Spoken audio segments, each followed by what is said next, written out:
Welcome to another episode of Beyond the Pod. I am Brandon Mileski. He is Pat Micheletti, and Beyond the Pod is an off-season Minnesota Wild podcast, and the off-season has begun a little earlier than we were hoping for, Pat, as the Wild lose 3 games to 1 of the Vancouver Canucks. And just maybe one little wrap-up discussion here before we move on to what's going to happen this off-season, because there's a lot to unpack. But just looking back at the series overall, your thoughts on the 4-game exit. Series, and game 1 proved that, and after game 1, they just couldn't get into that rhythm that they had, and they needed to keep that rhythm. They needed to wear down Vancouver. They needed to frustrate those skilled players that Vancouver had, and it just wasn't enough. And you give those type of players an opportunity to handle the puck and move the puck and be creative and get confidence. It was going to be tough to keep those guys off the board and prevent them from winning. And after game 1, Pat, how could you not be optimistic about the rest of the series? Because everything we thought from an advantage standpoint from the Minnesota Wild going into the series went the way of the Wild in game 1. That top 6 was basically shut down for Vancouver. They didn't get many power play opportunities. Right. The goaltending was good from Stalock. I mean, it was after game 1. Did you ever imagine they'd be out in 4 games?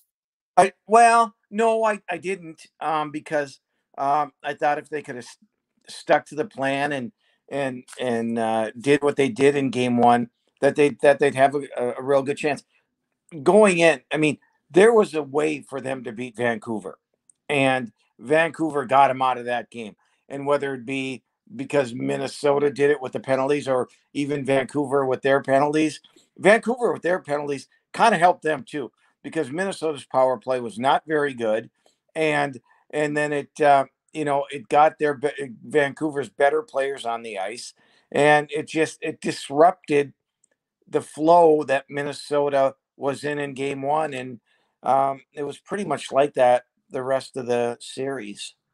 All right, so the series is over. Let's start to begin the offseason, which we'll be talking about a lot, Pat. And we're not just going to stick to Minnesota Wild over the next 3.5 months, assuming the season starts December 1st, which is not official yet. But we're gonna use that as our timeline of when the next season will start.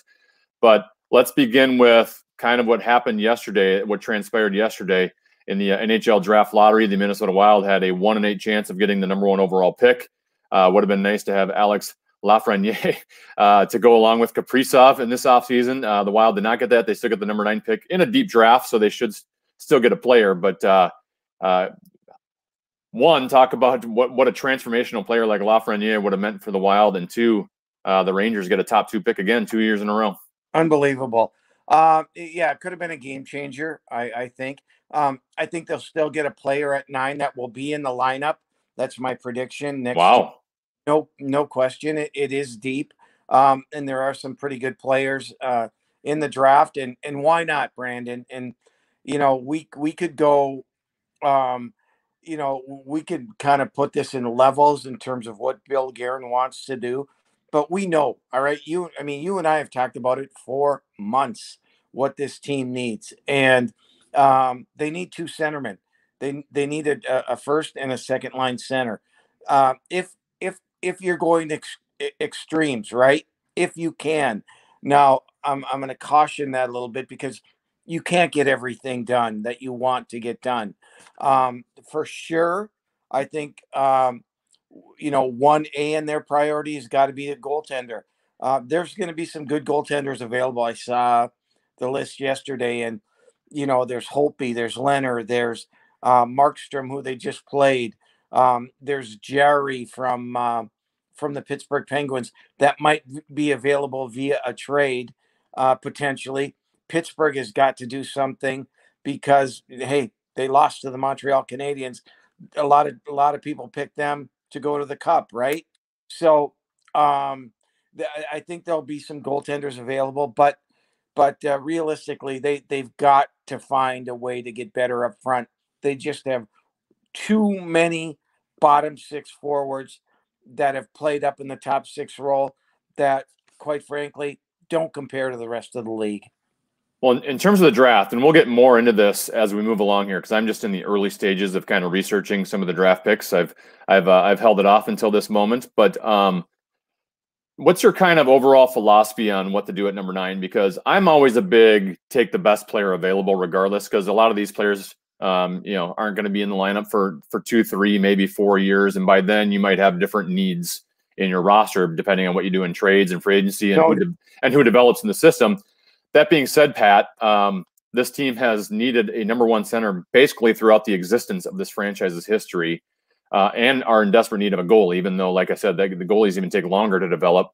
So how do you balance, hey, let's take the best possible asset to addressing a need that really you can only address through the draft because it's hard to get a number 1 center via free agency or trade? Yeah, I think I'm on board with you at taking the best player available, because you have some other assets there that might be tradable parts, right? And if you don't, I mean, if there's a center there, but you really don't like him, then why take him? Yeah. Because listen, you can always draft a player, the best available player, and trade him, or find room for him. There's plenty of options, but always, especially in this sport, you have to take the best player.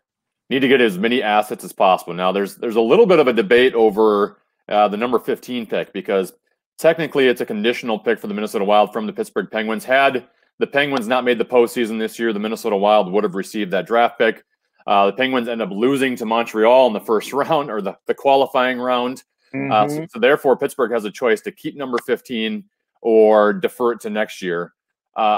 I can't see a scenario in which Pittsburgh would give up this number 15 overall pick. I'd have to think, given they had the 7th best record in the league last year, given they had Sidney Crosby and Malkin, and they're still in win now territory, they have to think they're a playoff team next year. So why would you give up 15 for a pick that's going to be in the 20s, maybe even the 30s next year? There are some people who still think it's a possibility they give up 15. I don't see it.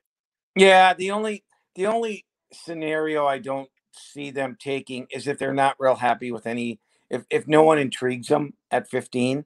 If they look at the board and say, yeah, this is a 12 player draft and the others are going to be longer term prospects. Very rare you see a number 15 make the team right out of camp. So you're probably right. They'll probably take the guy, keep the pick, and then give it to Minnesota next year. But that's something that they're going to have to decide. I hope we get it this year, because there again, it's another asset that you can possibly use to maybe not take a player and trade to get a better forward from another team. You touched on this a little bit earlier, but Bill Guerin addressed the goaltending position yesterday and was not too happy about it, and completely understandable given the goaltending let this team down all season long. There's kind of 4 options here, Pat. I want you to rank most likely to least likely of who the starting goalie is next year. You've got Devin Dubnyk, Alex Stalock, Kaapo Kähkönen, or someone that's not on the roster. I want you to rank 1 to 4 who will be the starting goalie. Most likely. 4, 3, 2, 1. Or you? I automatically think we will have a new number 1 goaltender outside of the organization next year. And then if not, then I think they're going to say, Kaapo, we're gonna ride you early and see what you can do. And I believe Alex Stalock will be the backup goaltender, which is a nice backup to have, because he can handle it mentally, and he's a good team guy. All the players like him. He'd accept that role, and I think that is where they'll go. Yeah, it'll be interesting to see how much money, though, they're going to throw into a free agent goaltender, because this is an organization that hasn't had a lot of money invested in goaltenders for quite some time, because the Dubnyk contract, even though Dubnyk did not play very well this year, was pretty favorable in terms of salary cap hit, and they've never really paid a backup goalie. So they might have to invest in that position. Well, it's going to be $5 million. I mean, they're $5 million plus to get a number 1 goalie. I truly believe that. Now you don't. I mean, here's an example. Henrik Lundqvist is the highest paid goaltender at $8 million a season, and the Rangers have to figure out what they're going to do with him. But yeah, to get a good goaltender, you're going to have to pay. And I don't know exactly where they sit cap wise, but they do have They a have little bit. 16 million for next season, according to Cap Friendly. Now you're gonna have to give Fiala a raise. Probably you're gonna have to give Brodin a raise, and then whether a goaltender, number one center, number two center, it'll eat up pretty quickly there. Well, that's where you got to, and here's where you and I are talking extreme, right? Well, I mean, let's look at some players that maybe moved, and I hope Jonas Brodin isn't one of them, but Matt Dumba's name is going to get brought up. Jordan Greenway's name is going to get brought up. Maybe a Luke Cunnin. I think Bill Guerin recognizes, at least from his comments yesterday, that they have to get more skilled and they have to get faster and they need centermen. And so those are the challenges I think that faces him coming up in the next few months. Yeah, I don't think you can pay both Brodin and Dumba, given that you've already paid Spurgeon and Suter. So to me, one of them has to go. And frankly, to address the center position, you have to give up a lot anyway. So I would deal one of those probably more. I'm more leaning towards Dumba than Brodin, but there's one other name you forgot to mention as a possible trade candidate, and that would be Zach Parise. They tried to trade him last year to the New York Islanders. It fell through. They would have gotten Andrew Ladd in return, so it's not like that would have been anything exciting in return. But is it possible Parise says, I don't want to be here. We're not getting out of the first round? I think he's come to grips with the fact that it almost happened. He agreed to it, and it wouldn't surprise me if they try to move him. And the New York Islanders are a fit. The New Jersey Devils are a fit. They've got a new regime in New Jersey now, and they're kind of a younger team. And I think they obviously want to get better and move up. That's certainly a possibility. And here's another name I want to bring up. If you do trade a defenseman, remember we got the Addison kid from Pittsburgh. Yep. This team might have to take a chance on him. I know they'd love for him to play in the minors, but you know what? Other teams have put guys in situations and, they've let them get through their mistakes. And maybe this is something that they're going to have to do. Now, he's a great skater. I haven't seen a lot of them other than the World Junior Championships, but you got problems on the power play. This guy's a power play specialist. That does well. And I'm not going to compare him to Quinn Hughes because that's unfair. But for me personally, when Quinn Hughes left the University of Michigan and signed, I thought it would take him a while. Well, it took him a little while, not as long as I thought. And look what he's blossomed into. He adapted to the league. I think Addison was the best defenseman on Canada's junior team. And if you're the best defenseman on Canada's junior team, you're pretty darn good. Yes. Yeah, it's funny you mentioned Quinn Hughes because that was going to be my exact response. Was I'm not putting him on Quinn Hughes' level or Cale Makar's level, but there's two young guys that were put into the NHL at a very young age and have flourished immediately.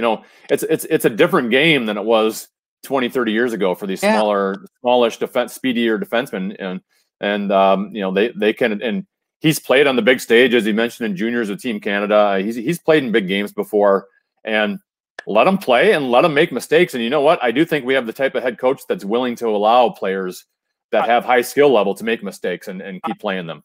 Yeah, I do too. And look at what do Makar and Hughes both have in common? Great skaters. Well, the same goes for Addison. And so, I hope that they don't try to overcoach him and, kind of get in his head and let the kid, let his talents come out. And then he'll eventually get it, learn it as he matures. Look at Matt Dumba, all the mistakes he made 3-4 years ago, right? I mean, when he first came in the league, and he's fought through that and has become a really good NHL defenseman. Yeah, he's Pat Micheletti. I'm Brandon Mileski. This is Beyond the Pod. You can listen to us on the iHeartRadio app or anywhere where you get your podcasts. You can also watch us on KFN's YouTube channel. You did mention Jordan Greenway and Luke Kunin. And I thought those were good examples of potential trade guys here, Pat, because both, higher draft picks. Number both, one. Yeah. Right. Yeah. Greenway is a second rounder, I believe, but Kunin a first round pick. So they were both, relatively highly acclaimed coming out of college. Both guys are kind of at a point here, Pat, where, Kunin, I like Kunin. He's okay. Yeah. He's an NHL player. I haven't seen a big amount of improvement from him, and I don't know if he's going to improve a lot. I think he just might kind of be what he is. And, Greenway, I think there's a higher ceiling. He hasn't quite reached the ceiling. I think Kunin's a little bit more closer to a ceiling.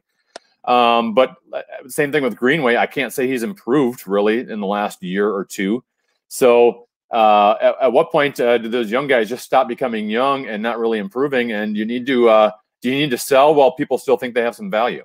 Well, I do. Listen, the expectation for Greenway has been very, very high. Okay. And maybe too high earlier in his career. And I say that kind of laughingly because he's played enough games now in the league. And the expectations were for him to really be a force in this series. And it just, he took some bad penalties, didn't really assert himself. I thought he really could have exploited the Vancouver defenseman, and he didn't. And I think that hurt the team.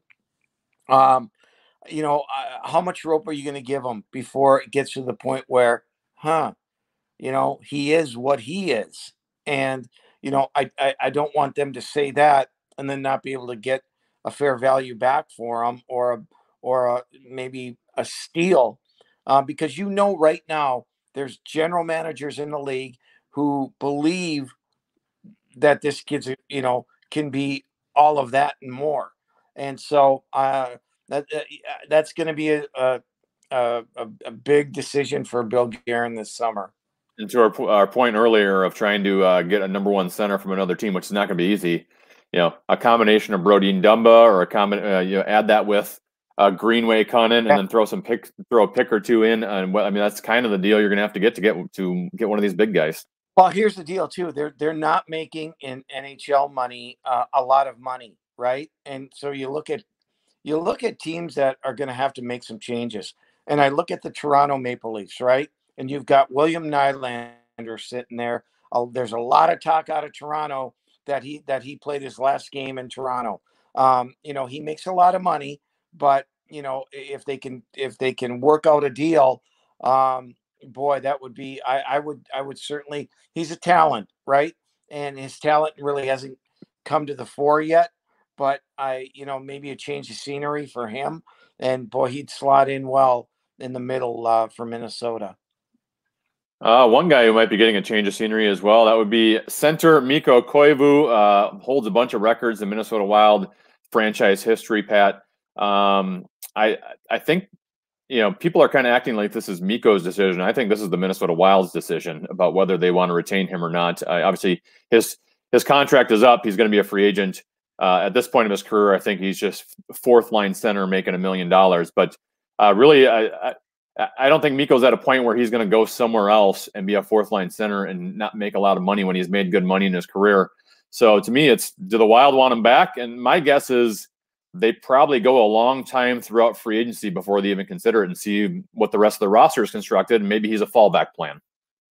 Well, that'd be a last resort. And again, we're talking about the now and the present for this team, not his career, not anything, about that.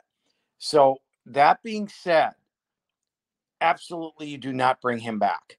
If you bring Mikko Koivu back, that means that you've exhausted all of your means to make your team better, in my opinion. That means Eriksson Ek is your second line center. Nico Sturm is your third line center. Mikko Koivu is your fourth line center. And, where does that leave Eric Stahl at number one? There is no way Minnesota is coming back with that combination of. If they do, guess what? They're not going to make the playoffs next year. The league is too good. Listen, a lot of people don't want to talk about it because they don't want to hurt feelings. But let's be realistic. And this team has got to get better in their top six if they're gonna do anything. Well, and to your point, they have a guy who can now play Mikko Koivu's role at this stage of his career, and that Eriksson Ek is a smaller, younger, not smaller. He's a younger, faster, stronger version of Mikko Koivu. And then, as you mentioned, Nico Sturm, who we saw in 3 games in the postseason, looks capable of playing that role. I know he was playing wing in that series, but a younger, faster, stronger version of Mikko Koivu. So it's not one of those things where you've got a bunch of skill centers and you can fill in a defensive role. They have those centers available. So I really don't see him returning. No. And listen, you and I both like Eriksson Ek. We do. As a third line center. Exactly. Yes. And if it has to be your second line center, he's been around long enough where we know what his offensive game is, and it's limited. Yep. Okay, that's fine. Put him in a role where he's going to be successful, killing penalties, shutting down a top line, whatever the case may be, whatever that role is. But it's not going to be as a playmaking, productive, point-producing through an 80-game season center, and that's what they need. I saw Michael Russo in his column in The Athletic mention, if there's a way they can get out from Matt Zuccarello's contract where they could trade him. Pat, after the year he just had, his age, his contract, they can't move him, can they? Nobody's going to take him. Bill Guerin will be the king of Minnesota if he can do something like that. Very difficult to do. Too many years left on the contract. Too much money, and they have to hope and pray that he has a rebound season, that maybe he gets with the right guys and contributes 45, 50 points. But he's got to be better. It was not a good transition from New York to Minnesota for him for whatever reason. I don't know what if he was hurt or just couldn't get his confidence going, or he's been a very, very good player in the past. For some reason didn't pan out here the first year. They got to hope he gets better. All right, Pat, NHL Stanley Cup playoffs, the first round to start shortly. Yeah. Let's quickly go through each series and just spend 30 seconds to a minute on each series. But we'll begin out west, where the Vegas Golden Knights take on the Chicago Blackhawks. Chicago, after advancing in that high-scoring series versus Edmonton, Vegas was one of those teams that I kind of liked from the get-go to go a long way in this playoffs. Yeah, they brought in Peter DeBoer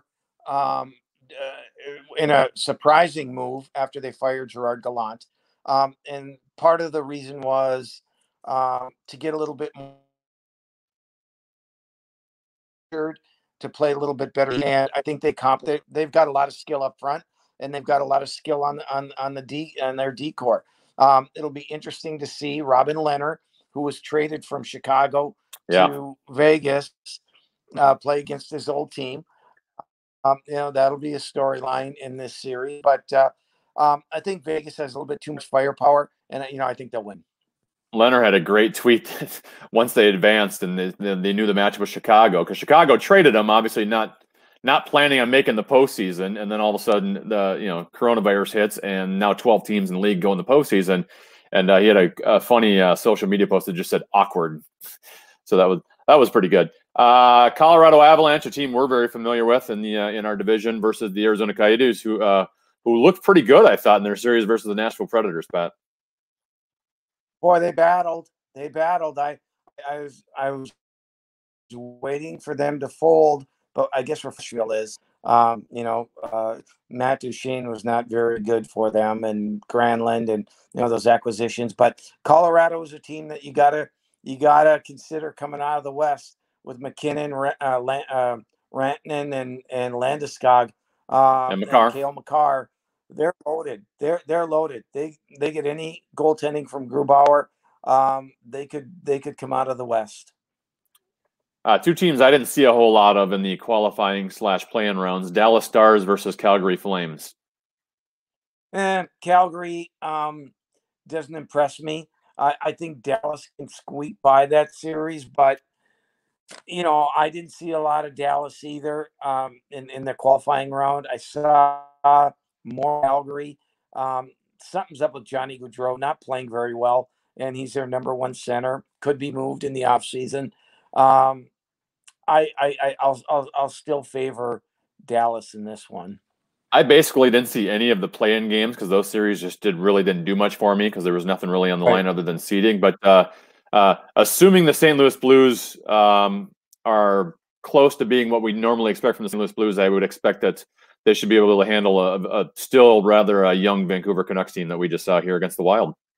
They should, because they're deeper. They've got really good goaltending. They've got really good defensemen. They weren't happy with the way they played in that round robin qualifier.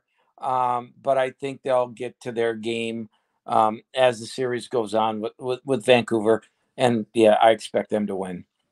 The East has, I think, some intriguing matchups. We'll begin with a Philadelphia Flyers team that at one point in the season wasn't even in the playoffs and kind of started to emerge and come on as the season went along. And all of a sudden, through the play-in round, has earned the number one seed in the East, taking on a Canadiens team that I know you liked before the playoffs. And obviously, when you have Carey Price, you can win those short series, upsetting the Pittsburgh Penguins. But kind of an interesting series here with Chuck Fletcher's team. Yeah, good for Chuck. He's built a pretty good team there, and he's got a young goaltender in Carter Hart. And I don't think it'll come down to the battle of Hart versus Price. I think Philly has just a little bit more depth up front, and they have more guys who can score. So if they can break Carey Price, they should win the series. But as we talked about before this all started, Brandon, you get a hot goaltender, you shut it down, you have a chance. So it'll be a fun series to watch. I think another fun series will be a rematch of last year's upset series when the Columbus Blue Jackets shocked the world and took down the Tampa Bay Lightning, and they're back at it again with Torts. For some reason, they had quite the emotional series versus Toronto, in which 3-0 leads were getting snapped left and right. So they come back and they win Game 5. But this will be a fun series to watch, I think. I think it will. I think we're finding out how good Columbus is. Remember when the Wild played them back in February? They had 9 guys out of the lineup, 9, yep. And now they have all of them back, all healthy. Werenski and Seth Jones, who plays Ryan Suter minutes, and who's just an animal back on defense. They're a good hockey team, and their number one pick from a year ago is Dubois starting to. I mean, he's a really good player. They've got enough. I tell you, it's really going to be a good series, and we don't know the status of Victor Hedman. He got injured in the last round robin game, and so if he's out of the lineup, that really helps Columbus quite a bit. Boston Bruins and Carolina Hurricanes. Carolina dispatched of the New York Rangers pretty quickly in that series against the Boston Bruins that many thought were the best team in hockey before this 5-month break. I was not impressed with Boston. They looked very disinterested. It didn't get that feel of here, watch out for Boston. I think Carolina is really good. They're really quick, and they've got good defensemen. They acquired Brady Shea, obviously from the Rangers. The goaltending scares me a little bit with Carolina. However, Boston's out of sync, and I think Carolina can win this series. And final matchup, you got Barry Trotz coaching against his old team. He won a Stanley Cup with the Washington Capitals.